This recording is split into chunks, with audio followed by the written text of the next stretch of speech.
All right, hey everybody, it's Torrie, the founder of the Mighty Dames, and we are back for another Dames Discuss. This episode was very highly requested, we're going to be talking about unethical practices in Jiu Jitsu. Before we get started, ladies, can you please introduce yourselves as always? All right. Once again, I'm Maggie Torres. I am the owner of Torres Brazilian Jiu Jitsu in Spring, Texas, and I'm a black belt. Woo woo!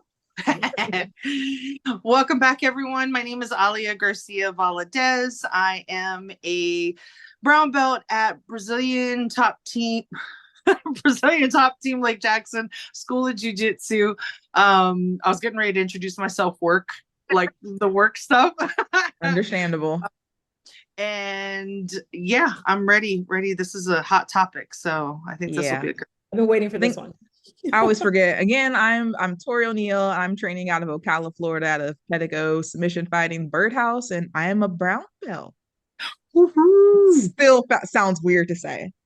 Okay, so we're going to structure this a little bit different. We all thought about topics, and let me tell you, we had a lot of topics about unethical practices within jiu-jitsu that really kind of work our nerves. So Mrs. Maggie Torres was very, very enthusiastic about this one. So we're going to let you start off with the first topic. Okay, I'll start with the one that's less controversial. Actually, maybe it's controversial too. For me, it's 100% professors, like not necessarily your students, professors bringing their like politics to the mat. I absolutely cannot stand that.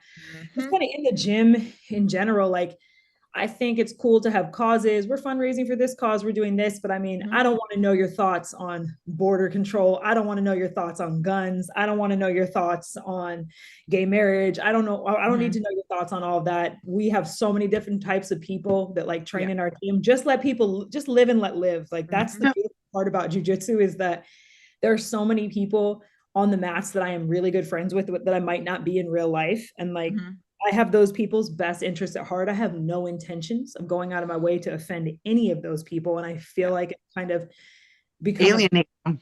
Yeah, in jiu-jitsu, intentionally though, to try and alienate people. Like you don't know anybody's background. We have tons of people in jiu-jitsu who are immigrants. We have tons of people who come from a particular culture or background or group. So for me, it's the like making jiu-jitsu hyper political, either way, right or left. I don't care which way it is. Making it hyper political is problematic to me. Like in the gym, what you want outside.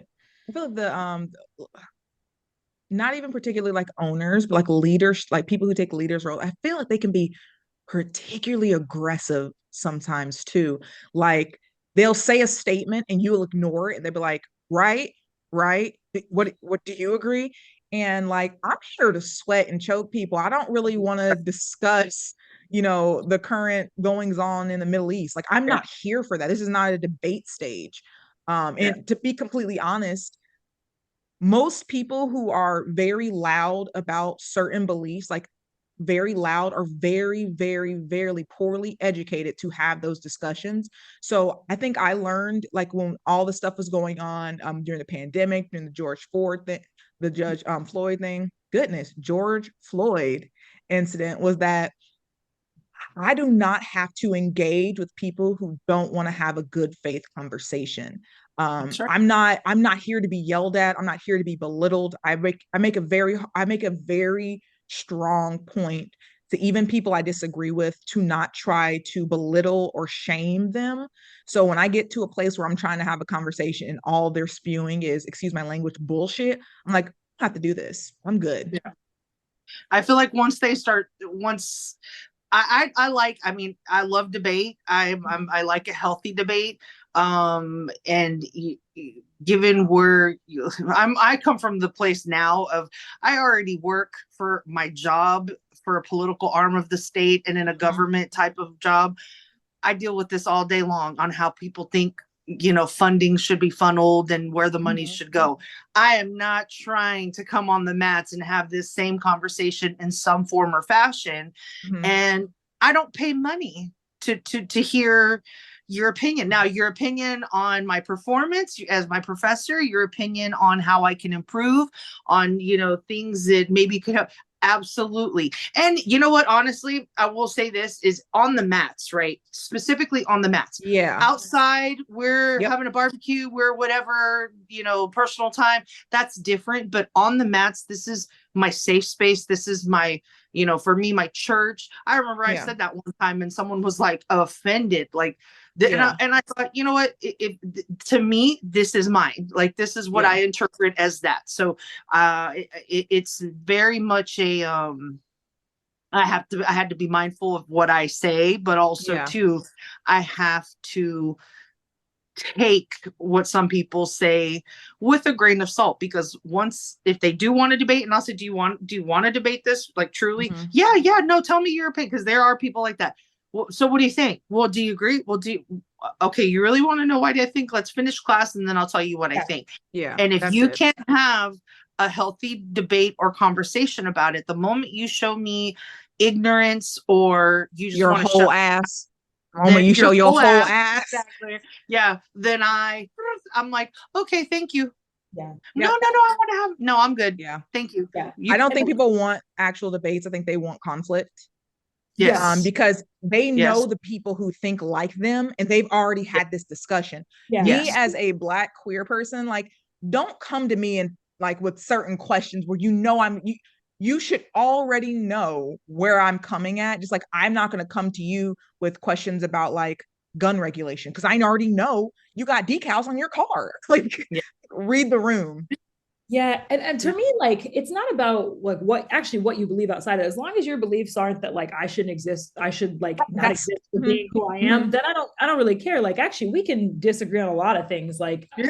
I'm okay with that. It's literally like when I'm on the mat, and the reason I say that is just that I literally come to jujitsu. I'm going to overuse literally, but literally come to Literally. jujitsu so I can like not. I mean, I'm choking people, but so that I don't choke people around me who aren't doing jujitsu. Yeah. Like I want to be like in an environment where I'm there to train. I can Mhm. focus on that. I keep my mind off of the other things going on around me and not think about like somebody's political viewpoint. Like sometimes training on days after like an election or something. And honestly, I should probably be a lot more invested. I'm just so jaded with politics and politicians in general that I don't want to hear any of it. But like Yeah. those are the days that like I need to train the most, and those are the days that I'm always like, ooh, I wonder who's upset about this, or I wonder who's happy about this, and I Agreed. don't care. I just want to be here to train. Like that's it. Yeah. Agreed.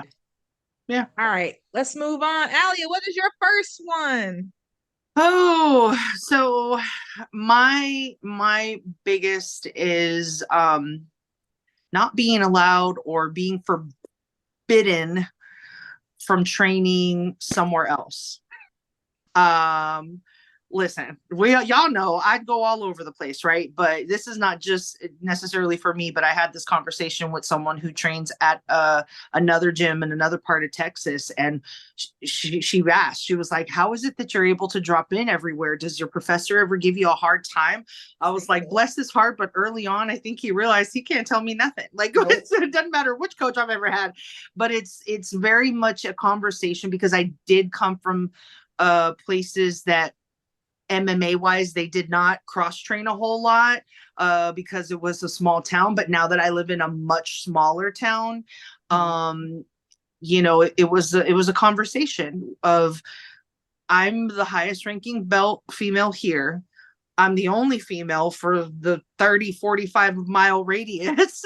Mhm. So I feel like maybe I would get more experiences by going and training at the big open mat, on a Sunday here in Houston, or at the women's open mats, and, competing. And unfortunately, at the time while I was competing, there weren't a whole lot of people showing up. So in previous instances, and from people that I know, them being told, no, don't go train anywhere else, you could get hurt, or, no, don't go train anywhere. And what was funny is they always talked about getting hurt to the females. Yeah. That's sound hilarious.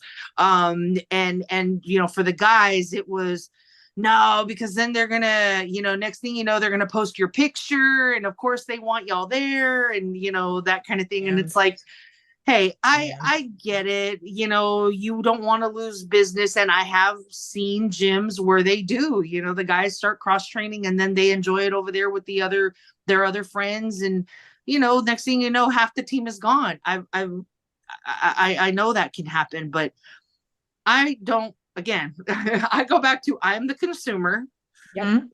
we're the business, and I do not pay money in order to be told what I can and cannot do. Agreed. Period. Period. Mm-hmm. When I started, I cross trained pretty early on just because there, well, I was in South Korea, there weren't a ton of women, but cross training was super, super accepted. And like Mm-hmm. now that I'm a gym owner, like somebody told me, oh, well, you'll have a different perspective when you own a gym. Not really. I mean, we love to cross train. I still cross train. The one thing I will say is I kind of understand now about the injury thing. I didn't get it before. I thought people were telling me not to. There are absolutely places where, and I had a black belt at the time who 100% just had my best interest at heart. He said, that's a place that if you go, and I'm going to tell you right now, just because I've trained there before, they're going to be looking to like injure you. And I was like, and he was right. He was right. Yeah. And I think a lot of that comes down to your relationship with your black belt. Like, I've Yes. started to just like, I've had students message me and they're like, well, can I go to this open mat? Can I, whatever? And I'm like, I don't own you. You can go wherever you want. Like, this is a business. You're a consumer. Mm-hmm. I think for me as a business owner, if somebody goes and cross trains somewhere and then they're like, oh man, I like it better here, that's on them. Then that's good. Like everybody needs to find a place they want to go, but I think you need to be comfortable in your environment. And I think if you're comfortable in what you teach, you're comfortable in the culture that you create, like you don't need to spend a lot of time worrying about that. Like I think that's actually a huge part of why we started doing open mats on Sunday, just so we could like, we got a toddler now, it's hard to travel. We try to like cross train with other people, and we're not out here trying to poach people. And I hear people like, oh, so and so only runs an open mat so they can poach people. There definitely are people who do that. I have seen that. I've had people try to do that to me, not realizing that I own. I didn't believe in it until, because I mean, all these people, and one time it happened, and I was like, "Are you serious?" Yeah, I was. It was. I'm not gonna lie, it was kind of flattering. Like, oh yeah, I was kind of like, I'm flattered, but no, I would never leave him. Like, no, are you? You picked where you are because you love that about it. You fit there. If something stops working for you, you move on. But I think cross training is good because you get some different looks. Unless it genuinely is a safety issue, then I don't necessarily understand the like cross training thing. Now, if there's like issues between the schools, something like that, y'all work that out. But like, exactly. I think that whenever someone, like, I tell people all the time, like, I did not know this was a thing until I was like a blue belt, because I never I cross trained very early on. The job that I had at the time, I was traveling to 6 different counties regularly. So I would just throw my gi in. And it's like, hey, who's who got can a I spot? drop in with? Who can I drop in on? And that's what I would do. Yeah. Ultimately, like, all this comes down to I am grown. I am grown. No other person is going to tell me, except for my fiance, where I can and cannot go. Like, if I decide I want to go and cross train at another school, which they are open to it, and I come back and you're on my ass, you're not the place for me. And I would rather drive an hour to a gym that allows me to cross train than 10 minutes to a gym that tells me that I can only be here. And also, I feel like, especially with women, it's getting better now because we're going more. Cross training is essential. It's like one of the only ways you can be exposed to other females of different looks. And like the like I will sing her praises forever. Like Melissa Lawson, like, I met Melissa at an open mat, and she has been one of the most influential. I haven't seen her in a long time. I really miss her. But she has been one of the most influential people in my entire jiu-jitsu career, because I never saw, I got to blue, I think I was a white belt or blue belt. I think I was a blue belt at that time, but white belt? I don't know. But I never saw anyone bigger than 150 pounds do this sport. So I didn't see anybody's even even blue close to me. I think it was like late. I think it was white, like late white. But even at that point, not women. I mean, to be completely honest, and she's not even like a big, super heavy. I had not seen anybody, and I'm in Florida.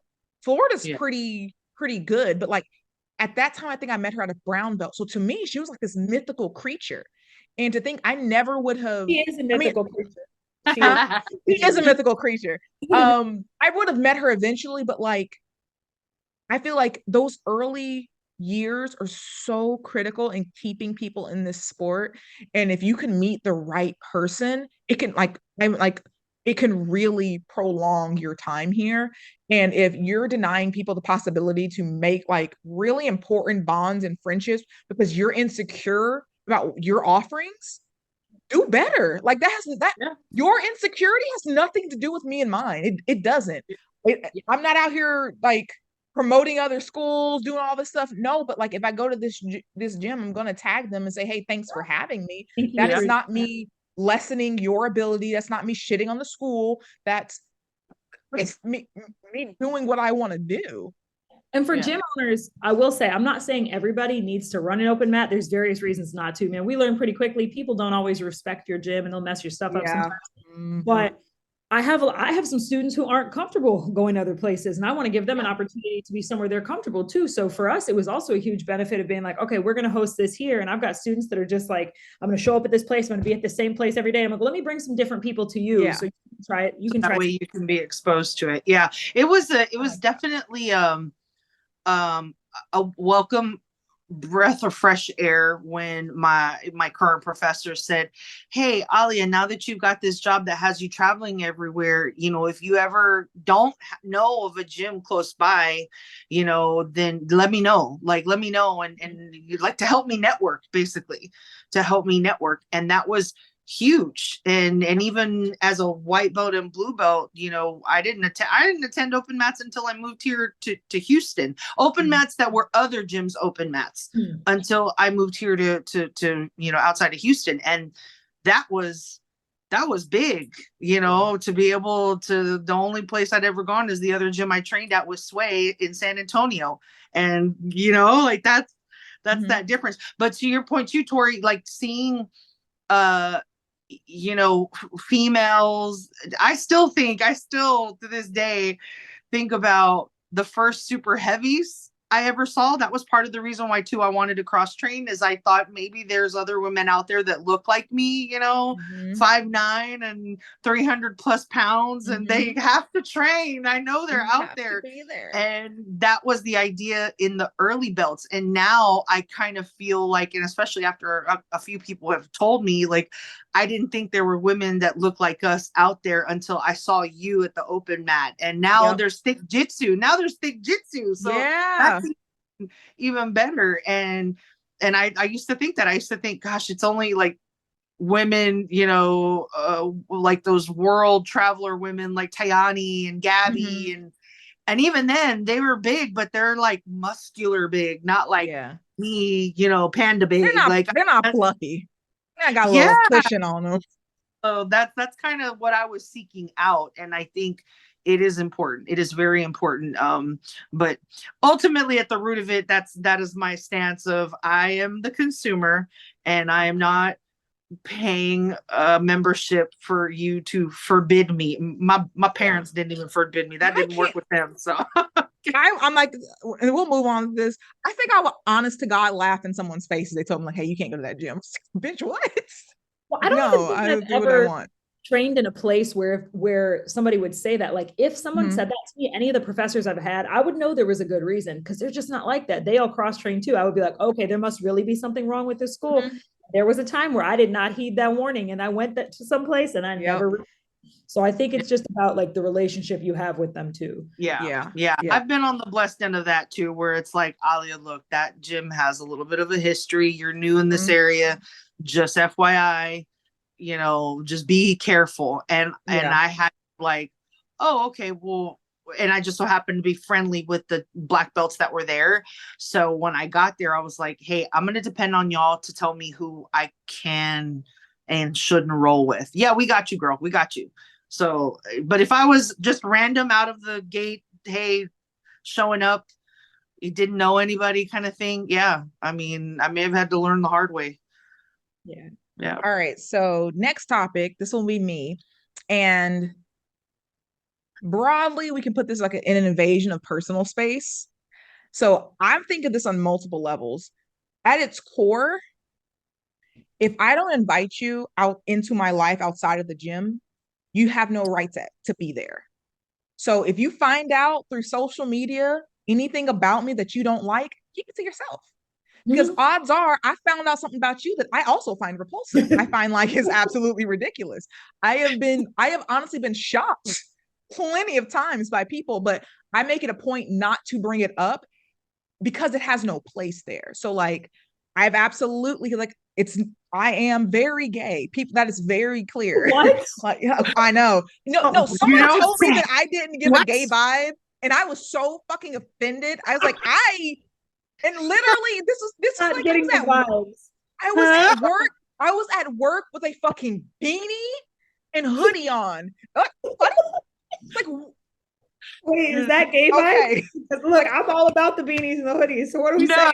But I have a giant rainbow on my door as you come in, and a sign behind that says "Live proudly." Like, there's a video right now of these two women, and one of them wants to get this Subaru Outback, and the other one is like, this is not the level of lesbian I am. Yeah, no, that's too gay. Too gay. And it goes like beyond that. Like if you like finding out someone, which is big thing now, is finding out someone's trans and then on the mat, berating them or belittling them. And you can always tell when someone finds out about something by their vibe and how they treat someone on the mat. I think that's very childish and very immature. Now, if that person has it's a fine line, because I think Maggie mentioned it before. If you are fighting my very existence, I feel like that's my line in the sand. If like core elements of just living just a basic ass life you object to, I feel like I can't get past that. But I don't have to discuss that with you, nor do I have to speak to you outside of a training aspect.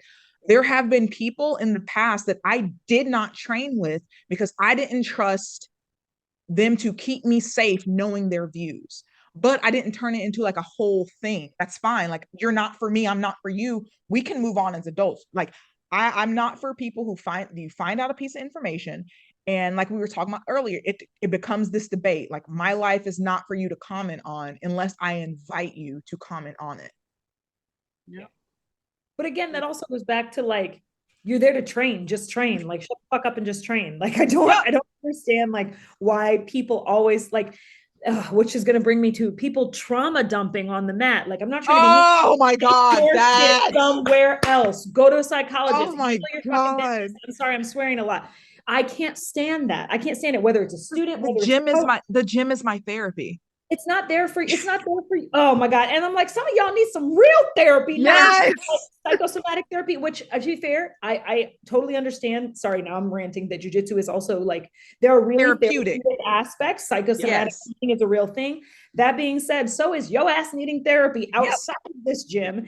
And like, don't bring your bullshit to the mat. You might be not like this particular type of person or this particular type of person, but I should never know that, because we got no reason to be talking about that. Absolutely. Talking about what we're drilling in this moment or what we're doing in this moment. I don't really need to hear it. And that's not to say that like I don't want to get to know people outside the gym, because jiu-jitsu is like, it's a big family. It's right. You can talk to me about that outside the gym. How I respond to you is also going to be a response outside.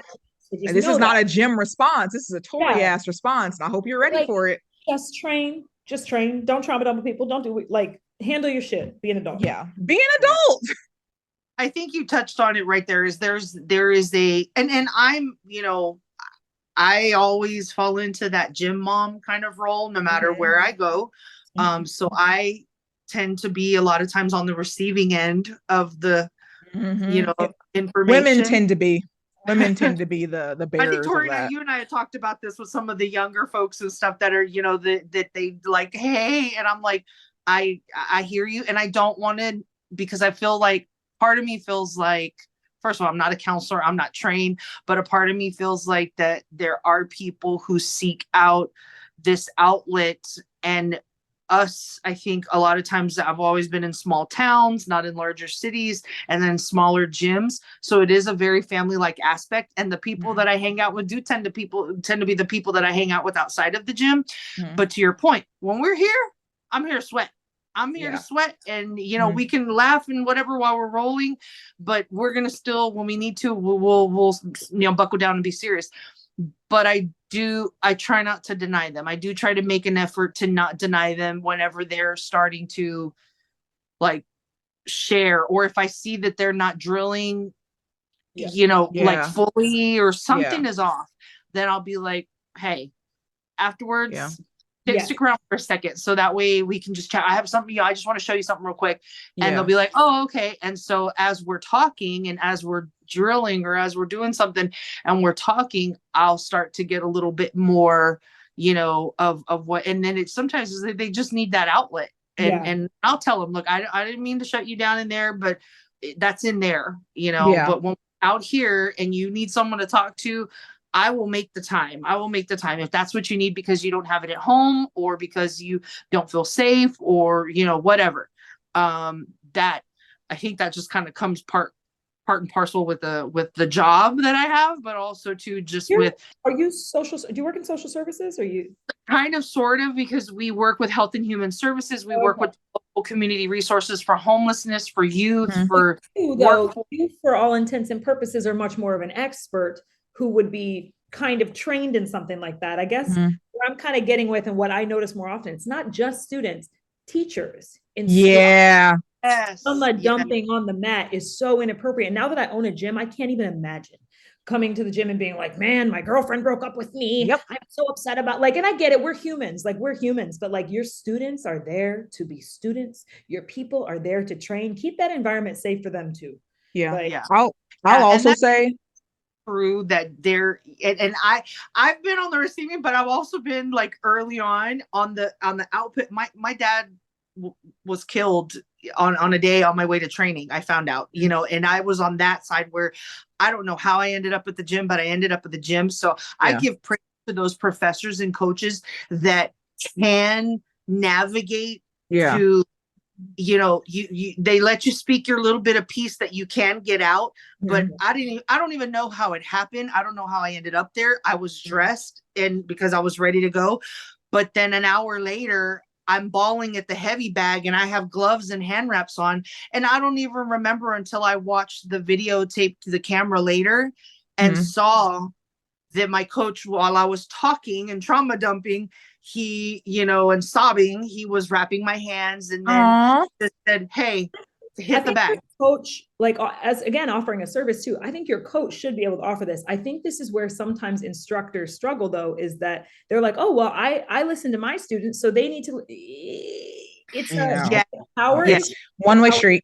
it's a boundary issue. Like, Mhm. black belts, you already have a sort, or even just instructors, you already have a sort of like sense of power, whether you want to admit it or Yeah. not. You Yeah. bring that particular issue, especially if it involves someone else in the gym, like that Mhm. is so problematic.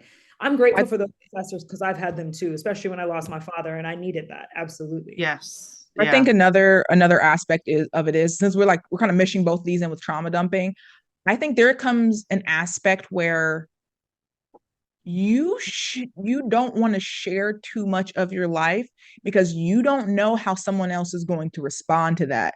So I work at a domestic violence shelter, and I don't like to share that when I go to places because I hear about the situations that they have going on, and I know how important it is to listen to that.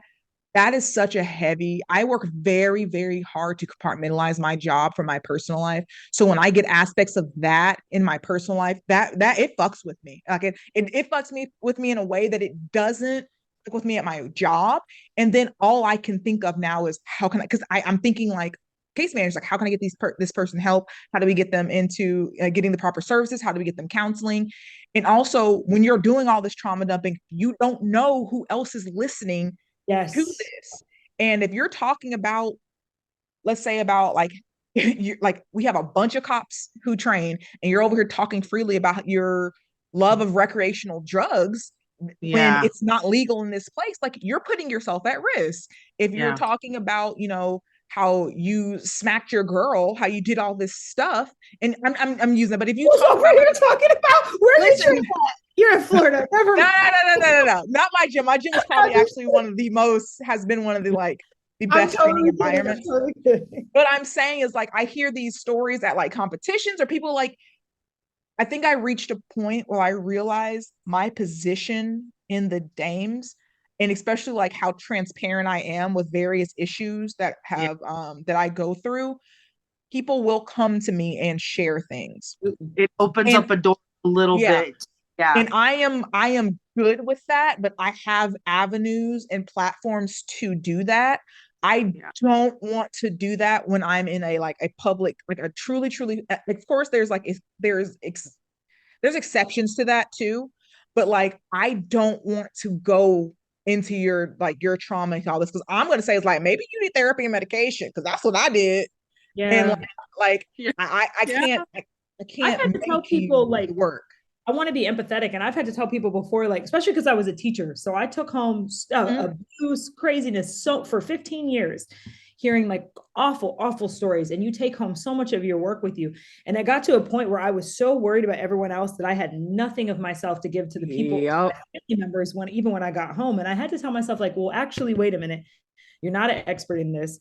There's nothing Mhm. wrong with telling this person, hey, this is a bit much for me to deal with right now. Here are these Mhm. professional resources that you can kind of deal with. And then, as I became a black belt, I thought about it. I was like, man, I have to leave my problems at home too. Like, I can't have those in here, especially if someone's looking to me. Like, nobody is like, oh my God, Maggie Torres has it all together. She is the most organized person on the planet. But at the same time, like, you do kind of have a responsibility to your students to keep it together. You do. Yeah. And so I was like, oh, this changes things a little bit. Like, I just have to make sure there are things that I'm managing better for myself, for my students.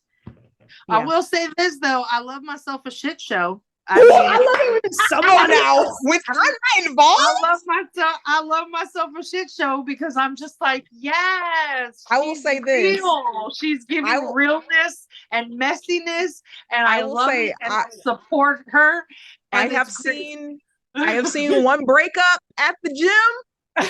Girl, Fucking yeah. We gold. on that topic yet? Fucking gold. Actually, let's go ahead and go in that because we're going to be a little bit short on time. And just so you guys know, we will be doing a part 2 on this topic. So if you feel like we didn't mention Okay. something, trust I me, we'll probably do a 2 and a 3. Now, Maggie, I have to. take the floor. I have Take to. the floor. I have to. And this is not to insult people because I know relationships that have worked. Ooh, dating your students, dating your students, dating your students. Like, Mm-hmm. I certainly know people now who are like married and they've been together Yeah. forever, did it work, and I'm not knocking them. Let But me let me ask you something. Are we saying people who start the gym and then date someone, not people who have dated and then eventually become a student? I'm literally, I guess I'm kind of being specific. I'm talking about black belts who start dating white belts. I'm talking about Gotcha. black belts who start dating blue belts. I'm talking Yep. about black belts who actively are seeking out their students to date. Yeah. I The used power to, dynamic is off. it definitely is. Like, my husband and I own a gym. Now, we were both training before we got married, but even now we're like hyper aware of like our behavior on the mat. Like, there's even Mm-hmm. times where, oh, I'm gonna go to give him a kiss goodbye, and I'm like, oh, somebody's gonna see it. And he's like, this is stupid. We've been together like 10 years, nobody should say anything, Like, you know. it's But like, called Torres BJJ. yeah, like, we have Cairo, whatever. But anyway, like, there are, I used to believe, I was like, you know what, I don't think it's a bad idea for everybody, but like, honestly, to me now, especially like, I've seen some crazy stuff the last couple of years. I'm not going to go into details about it, but like, black belts, the gym is not your dating pool. It's, I don't care if you're male or you're female, it's not your dating pool. Stop dating your students. There are tons of people outside of it, because what it does, whether you want to admit it or not, is it creates a massive power imbalance, because there's already a power imbalance, right? And then let's say you have some problem in your personal life and you're teaching the class and that spills over into the class. God, it is so uncomfortable for everybody involved. Now we've got to split up. Now you've got to decide, do I fire this professor? Do I keep this person here? Not to mention, people in the gym become your friends. So now who are you complaining about? Another member. Take your sides. People have to pick sides. It is messy. It is so messy. It is so irresponsible. But more than anything, like, it's a huge power play. Like, it is a huge power play, whether you want to admit it or not. You may have some control issues in your life. You perhaps should find somebody to date outside of that. If students decide to date, that can be messy, but that's on them. But when I see instructors like dating their students, and I'm not talking about like you were dating somebody and you brought them into the gym, right? Like, I think that can be very different. And I don't want to offend anybody, because I do know tons of people who have dated and they've made it work, but I think they're the exceptions and not the rule. Yeah. I've seen a lot of, I do rule of thumb. I do think that it's I do think don't shit where you eat. yeah. I do think there's a difference from like not to like, oh, at this belt you can date. I do think there's a difference at that white and blue level, versus like if you're a black belt dating a brown belt. I I do. agree. I Yeah. agree. I White and think blue, that I find it very predatory. I'm not going to lie. And I don't, yes, regardless of age, I find it predatory because you're the person who's like yes. telling them what they're going to do. You're going to promote them to the next one. Like, I got promoted by my husband. I get it. Like, I Mhm. understand that there's also power dynamics there, right? Like, Yeah. he pisses me off. He pisses me off sometimes at home, and we have to go to a class, and I have to act like I like this fucking dude. Excuse me, he's right here. So I'm like pointing. I have to act like I like this dude. Ooh.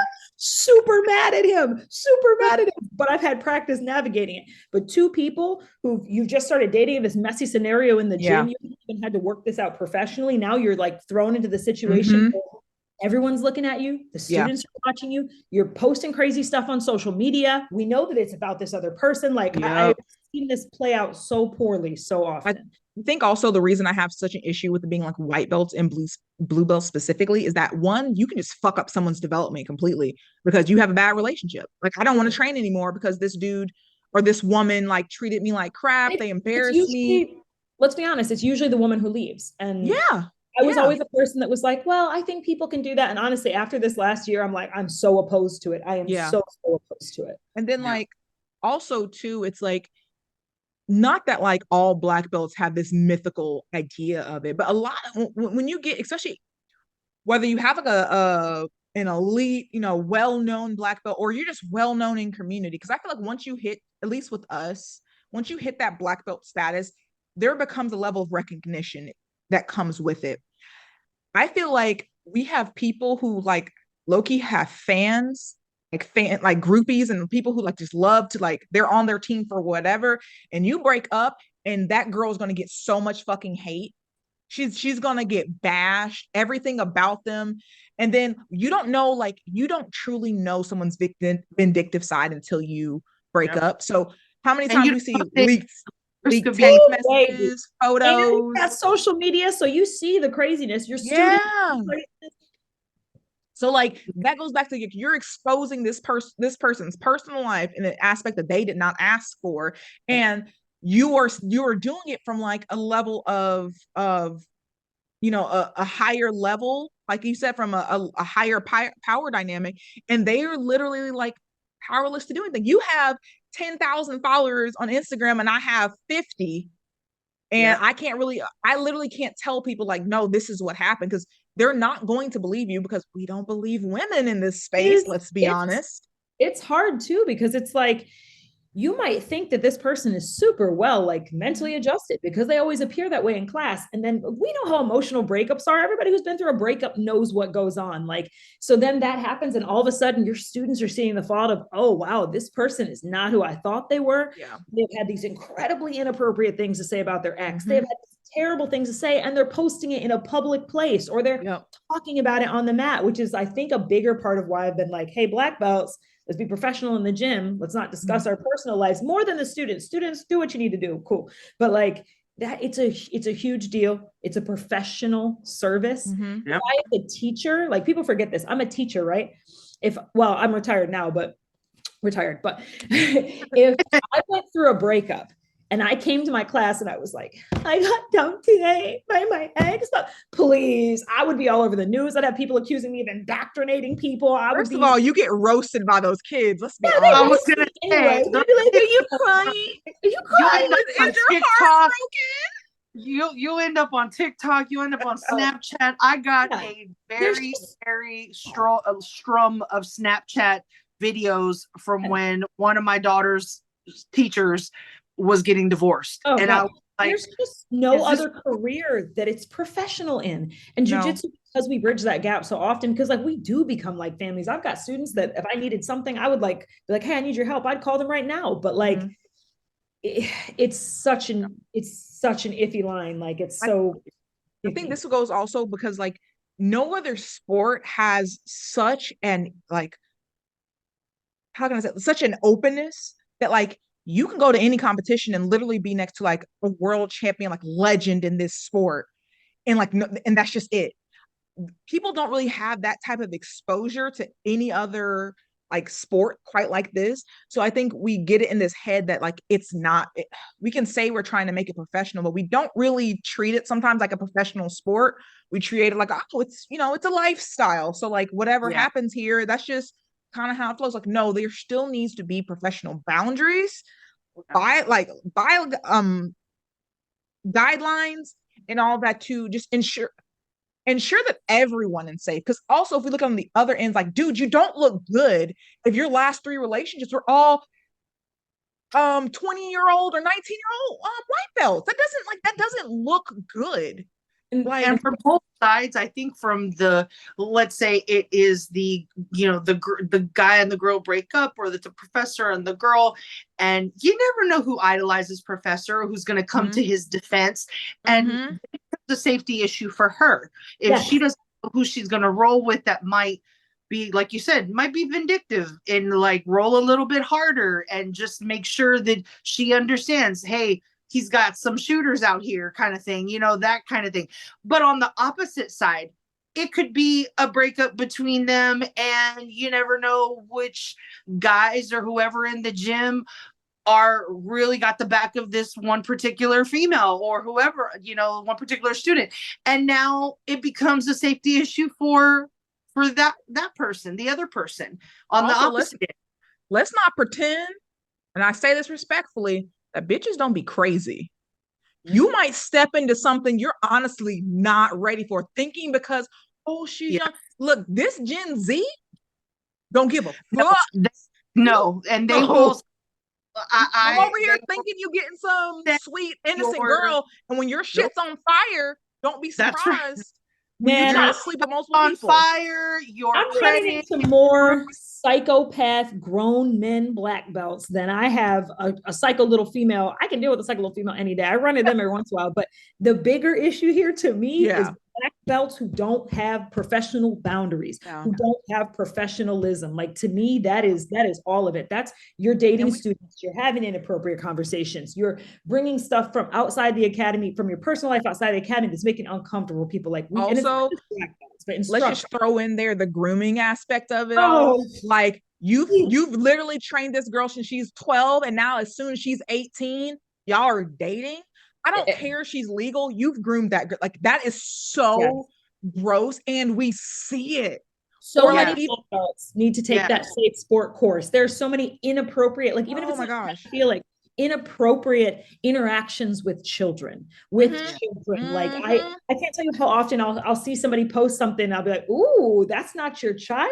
That's a little cringe. That's more than a little cringe. It's giving grooming. It's giving grooming. Yeah, yeah. And also or like treating like, you see the history of it, right? You've been in the game a little bit, and you see that was her coach, that was the coach for when she was under 18, and then yeah, now all of a sudden she turns 18, and you've taken her to another country, yeah. and you're still her coach, but the relationship is just a little, you know, it's just a little too familiar, and there's just one too many touchy feely photos for my And let liking. me and let me Once say, people are of age, honestly, like, I know there's nothing that you can do about it. I can still yeah, feel how I want to feel about it, but like, like kids, I see this just yeah, like, I don't know, yeah. man. It Let me makes just say this.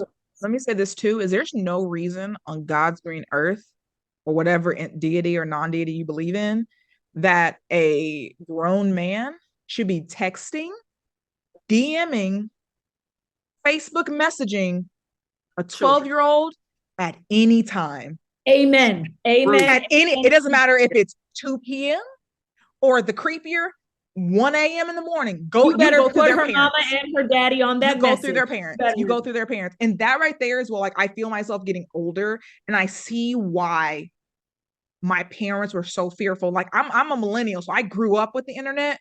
Like why they were so like freaked out by the aspect of having so much exposure now It's with a how red flag. much it is creepy. But like there's nothing you should be talking to a 12-year-old, 16-year-old set. There's nothing that you have that is important enough, because it should always go through the parents. And I feel like those interactions that start off innocently enough is what's like what sparks so much inappropriate behavior.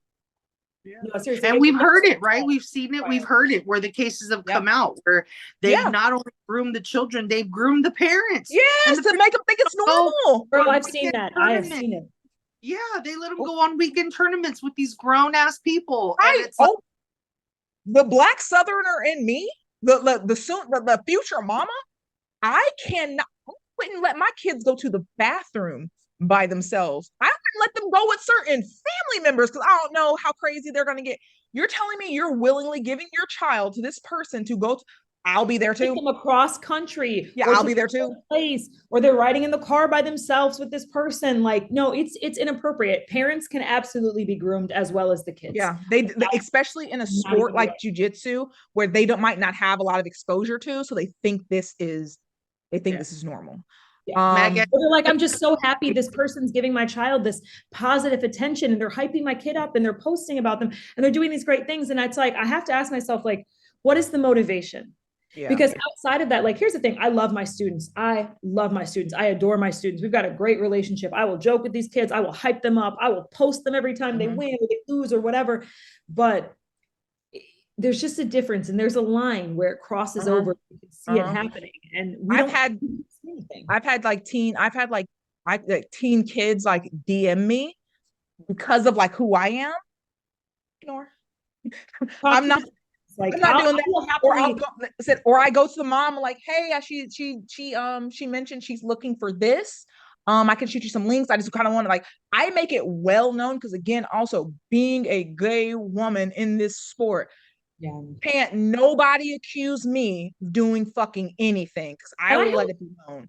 I hadn't even thought of that. Like, I do think to some degree, it's a little bit easier for women to not be accused of that. Absolutely. Because honestly, I've got teen students, like I've got female students that if they were, oh, can I have a ride home? I would talk to their parent. I'd probably be comfortable doing that. I absolutely think that there's a lot of male students who are male, like professors and instructors who are probably like not comfortable and with good reason and with very good reason. So it's definitely kind of like a double-sided thing. But at the same time, like statistics don't lie. We do see what the majority of this grooming is occurring.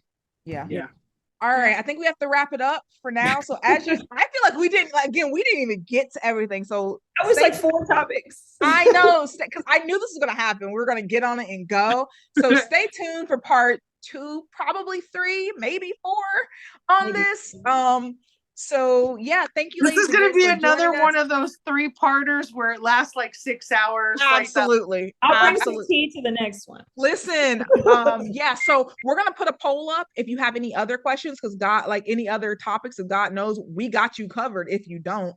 Again, we're just talking about unethical business practices, and also know that like these can change. People can choose to stop these. These are not terminal things. Like you can stop negative behaviors. Please don't believe when people say these are ingrained and they don't know. All behavior is learned and it can be unlearned. Absolutely. All right. Thanks, ladies. And everyone will check you next time. Love y'all. Bye. Bye, Alia. Maggie.